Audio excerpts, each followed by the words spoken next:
everything we got here.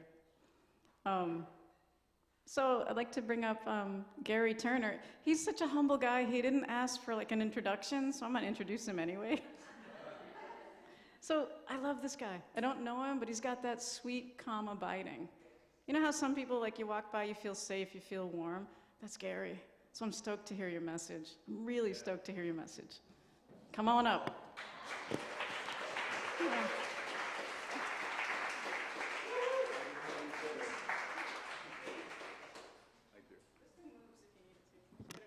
Right, I got it. Good morning, everyone. This is the day the Lord hath made. Rejoice and be glad in it. These were words taken out of the Bible, Psalms 118, but later adopted by Reverend Robert Schuller in his Hour of Power message he gave each Sunday.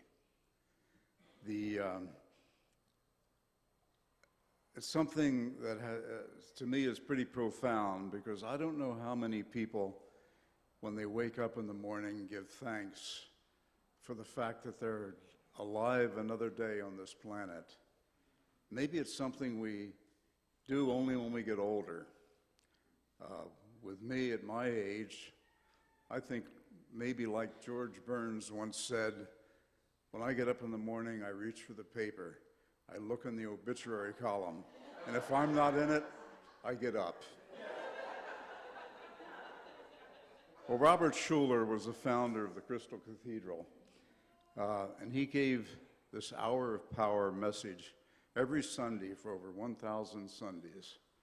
And during that time, he interviewed presidents, dignitaries, performers of all sorts. And it was translated into 20 languages, broadcast around the globe, to the point it became the most watched show behind the Iron Curtain in Russia. This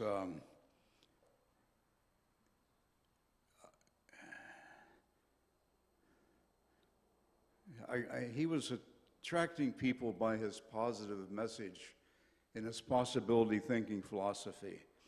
And he had statements like, your obstacles become your possibilities. And the one I really like is, tough times don't last, but tough people do. Scars, turn your scars into stars. He had many sayings, but the one that sort of exemplified his life was, I'd rather attempt to do something great than attempt to do nothing and fail. No, I'd rather attempt to do... Excuse me. Got that a little mixed up, folks. I'd rather do something great and succeed than attempt to do nothing and fail. An incredible accomplishment for a man who was preaching on the top of the rooftop of the Orange County Drive-In Theater just a few years before.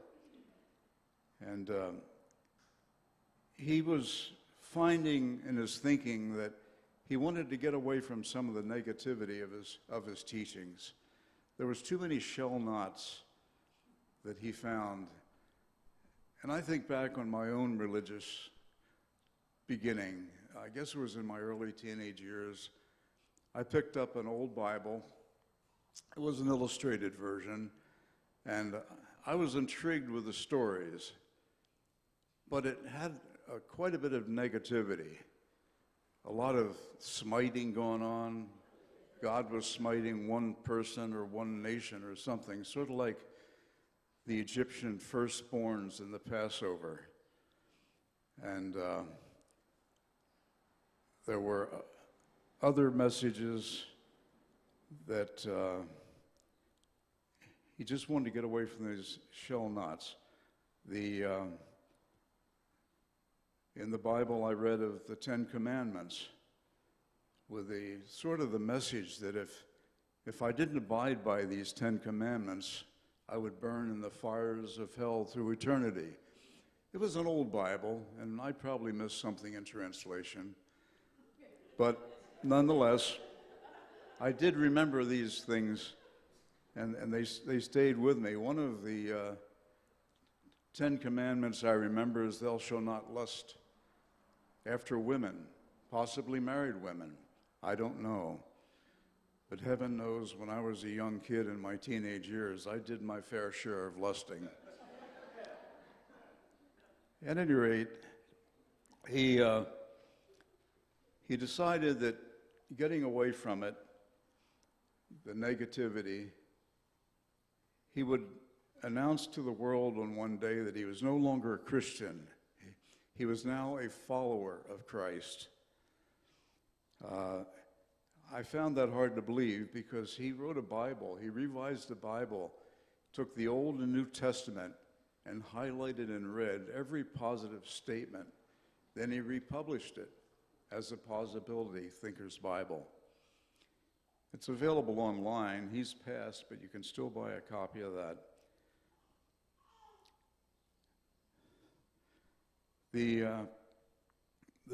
During that time, I was leaning more towards Hindu philosophy and maybe Buddhism through the teachings of Paramahansa Yogananda.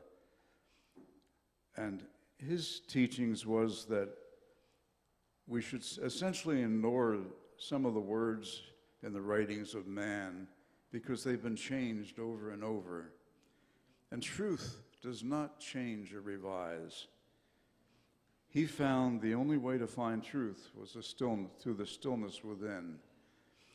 His only way to find truth was through quiet meditation. The ancients taught that to understand oneself was to understand God. And through the process of meditation, one could release the divine energy from within and transmute that discord into harmony, ignorance into wisdom, and fear into love. Questioning our belief systems is something I think we all do at one time or another. For as we grow and age, we learn about life, living, and death.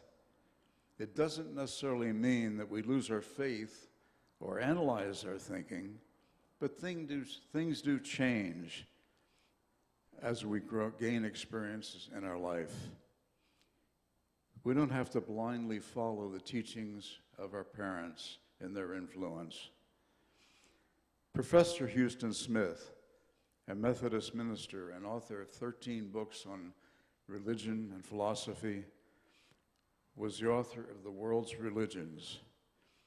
He confided that at one point he wavered briefly from Christianity into Sufism. He was born a Methodist minister, he was born of a Methodist ministry family in Suzhou, China in 1919. He attended 6 years under a Zen master, lived with Aborigines, learned yoga and meditation from a Hindu Swami, and spent 15 years studying Sufism, the mystical tradition of Islam. Yet he continued to pray to Allah in Arabic 5 times a day, while remaining a Christian until the end of his life. Mother Teresa confided in letters just before her sainthood that she no longer had faith, that she doubted the existence of God. All 3 Abrahamic religions, Judaism, Christianity, and Islam, follow the same 10 commandments. And most other religions have the same. So in his book, World's Religions, Houston Smith quotes an Alan Tomboy in saying that no man on this planet can say with complete confidence that any one religion is better than any other. Voltaire, the 17th century philosopher, was quoted as saying, "If we didn't have a God, we would invent one." So, what is it that drives these people? My understanding, the last scientific experiment to prove the existence of God was ended at only 67% probability.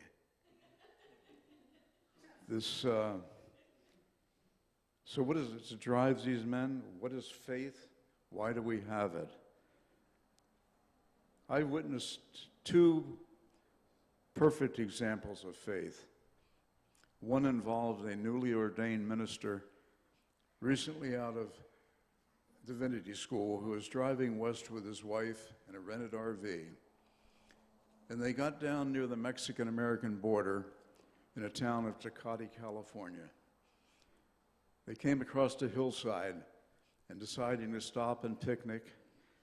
They did that, and while they were picnicking on this lot, a farmer pulled up in his truck and asked, what are you doing on my land? The minister said, well, we're picnicking, and we're thinking, what a wonderful spot this would be for a church. It's overlooking Tecate, Mexico. The farmer said he had been thinking that all along himself. And when he discovered this man was a minister, he offered the land for a church. The minister replied, but I don't have a bulldozer and I have no money for a church. The farmer replied that, that's okay, I have a bulldozer and I'll help when I can. And with that, the minister said, God will provide. Well, it was built in 1962, and it was originally known as the Bible on the Border. It later became known as the Tecate Mission. And at that time, it had buildings for the director and to provide food for the people across the border, provided clothing. The minister, Reverend Ed Whitford, recounted this story to me about 20 years later, and by that time it had become the Tecate Mission International, an evangelical mission that was serving Latin America, the Middle East, and Africa. So I think this is faith at its best. But another incident occurred when I first started visiting Robert Schuller's Sunday service. He was preaching from the first church that he built. It was impressive and beautiful in its own right. It had sprouting fountains, lush plantings, good seating, and huge windows that opened to the outside so he could still preach to the people in the cars, as he did in the Orange County Drive-In. But he was not satisfied. He confided that one day he was going to build this immense cathedral, one that could be seen all around Garden Grove and would hold many more people.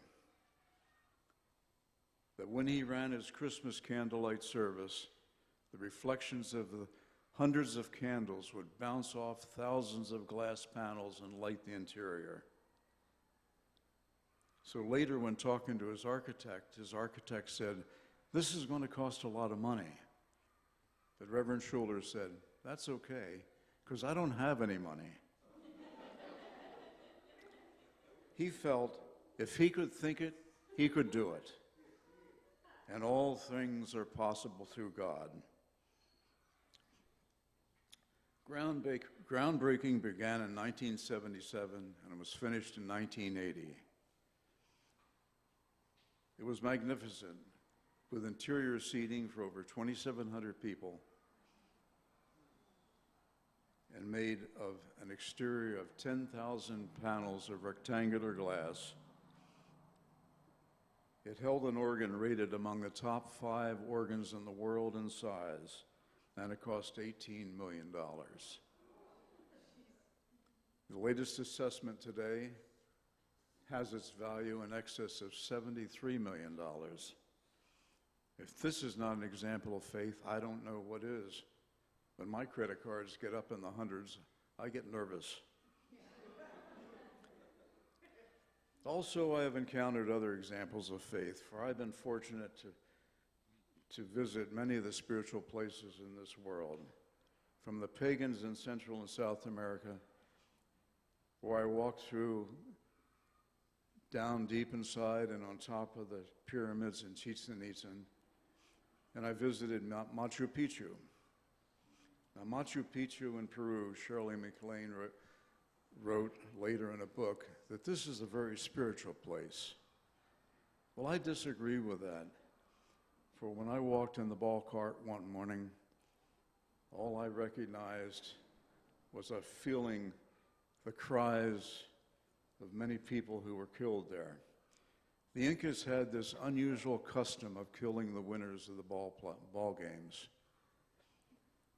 They had belief and faith, but for my part, their past was full of bloodthirsty heathens and not my understanding of spirituality. In England, Stonehenge, on the plains of Salisbury, was a little different picture, but very beguiling, for I did not understand it. In Europe, the cathedrals were a different matter. St. Paul's in London was very impressive with its soaring dome ceiling, and as was Westminster Abbey of Gothic architecture. But however impressive it was a little spooky, because walking through the cloisters, you walked on graves underneath the floor. And that, I was not used to walking those.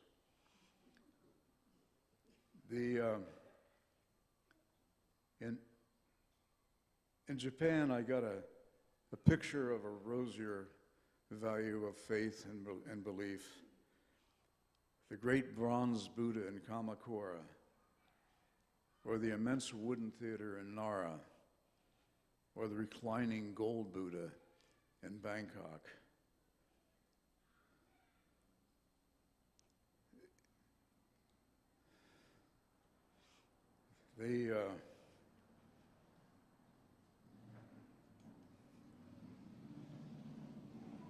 You could, excuse me, I lost my thought for a moment. Notre Dame Cathedral in Paris, well, it was very dark inside and you couldn't see much detail, but it was also very impressive. You could not walk in any of these structures without feeling a sense of inspiration and awe. But I'll tell you, what really spoke to me of all these structures and monuments was probably the pain and suffering under extreme hardship conditions that the builder must have felt. For some lasted for decades, some for lifetimes, and even into centuries. They helped structure my understanding and faith, for they fully believed in something greater than themselves. I suppose one of the better impressions in my life came while working with the Vietnamese people, where as a real estate broker, I represented Thich Nhat Hanh. I never met him, but I worked with his second in command, Sister Chong Kong. Thich Nhat Hanh recognized that the thousands of immigrants to California were losing their belief systems, their heritage, and he wanted to build a center to bring them back. So that was sort of my mission, was to find this center possibility. And when I finally located 460 acres of land in Escondido, California, Sister Chong Kong visited. She immediately made a phone call to Thich Nhat Hanh, who was actually at a seminar in Santa Barbara, and he said, "You be my eyes." And she liked the land. She put another call into the local people in the area. And within a short time, I was surrounded by many Vietnamese on an impromptu picnic. They all brought food. And I'll never forget the incredible warmth and friendliness of these people. For they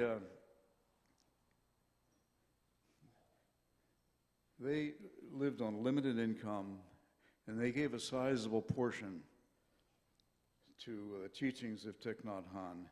And their main goal is to move to be close to the new center and their teacher, Thich Nhat Hanh, who they refer to as Thai.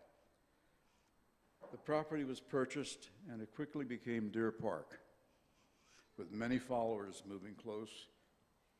A few years ago, I revisited Deer Park, and at that time they had installed a huge brass bell that they had talked about, they imported from Asia, and built this magnificent meditation hall. Wooden floors, soaring ceilings, stained glass windows. And they had signs throughout the meditation hall, but a couple that stood out were painted on green script on a wooden background were "Welcome Home," sort of familiar to us, and "You Have Arrived," those two signs. So I was fortunate in meeting a few other spiritual leaders, besides those mentioned, Deepak Chopra and Lama Surya Das. Deepak, not necessarily a spiritual leader in the sense mentioned, who was a highly respected endocrinologist and a pioneer in mind-body health, that he combined Buddhism with Christianity and quantum physics. And he could explain these in layman's terms. Suri is another example of the lengths someone would go into their belief system. He was born Jewish in New York and later fell into the call of Buddhism. So while he was pursuing Buddhism training, he took a retreat of in-Lama disciplines in Nepal. Excuse me. Suri entered a wooden box just large enough to sit and lie down in. And in this box he stayed for 3 years. What's amazing is at the end of that period, he got out of the box, looked around, and re-entered for another 3 years. A crazy accomplishment. He writes a good book. It's called Find the Buddha Within. He did have his moments of faith and doubt, sometimes losing his ability to meditate and the need to temporarily step out of the box and sleep on the floor. But essentially, he stayed in the box for a total of 6 years. One of the most enduring salutations I've ever heard, it was while hiking in the Himalayas. So whether walking in the streets or the back alleys of Kathmandu or high in the foothills of the mountains, anyone you meet, stranger or adult, will greet you with this hand sign and the words Namaste.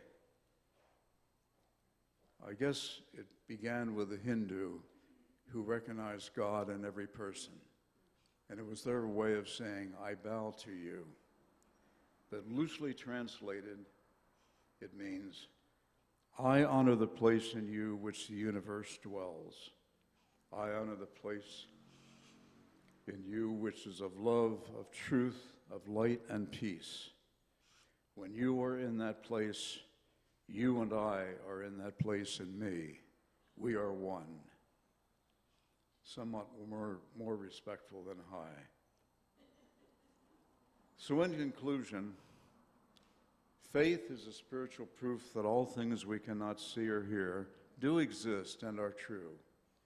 For example, we did not see Jesus die for us or suffer for our sins, but we do know through our faith that he did. I believe we have faith because we hear the words of our Creator and intuitively seek a world where hatred is replaced by love and compassion. a world where we can find man's humanity and live in peace, hope, and happiness. We choose to believe. Namaste.